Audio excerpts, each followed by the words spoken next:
Ia, magnano mbola tsara antsika jiaby za. Tsy lava koragnako eto niany fa mikasiky za nahita publication fa hela fa za koa tsy ary tafagnano vidéo fa za zay vao tafagnano vidéo. Nahita publication n'olo avy Anosy Be nangataka sokafa frontière ampidira vazaha. Tamizay président mbola tsy entiky nivolagna hoe sokafy ny frontière.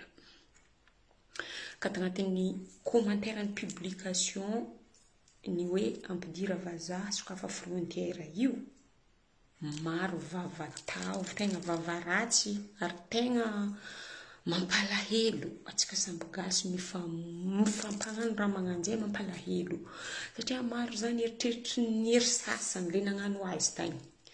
Eritreritry zany mieritreritry hoe kofa hoe ampidira vazaha zany efa tandre hoe makorely fa nefa tsy agny le izy. Voalohany ho an'de tsy nahay zany le hoe nagnano teny mafy tamin'ny commentaire regny, tiako mba mitandregny koragna atao beky henjare le izy. Tsy anareo mivelogna Anosy Be ka koa anareo mivelogna Anosy Be ka hainareo tegna mangidy marigny tegna mila mitsakaraka marigny anareo sokafa frontière satria nagnino mivelogno amin'ny fizahantany fiveloman'olo mipetraka Anosy Be ao. Izy koa tsisy izy tegna somary sahira, tsy olo jiaby fa ankabezany, karaha zany be izy.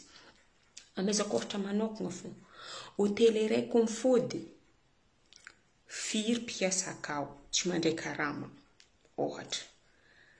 Ery bajaj, ery taxi, ery location automobile, maro foky. Ilaigny tegna ilaigny zany, i mampidibola olo fizahantany fa tsy hoe makorely fô. Mba mboamboaro hely saignintsika fa tsy mety raha karaha io. Mampalahelo, tegna marigny mampalahelo mandiniky fa tonga de fa tsy magnatra hozy olo mandeha mitakarakaraha io vakina fotsiny nagnino. Aza magnanjany, re mangiry firy fa tsy hoe makorely. Zay tsy lava koragna fa inona ambava homagna mbo mieritreritra.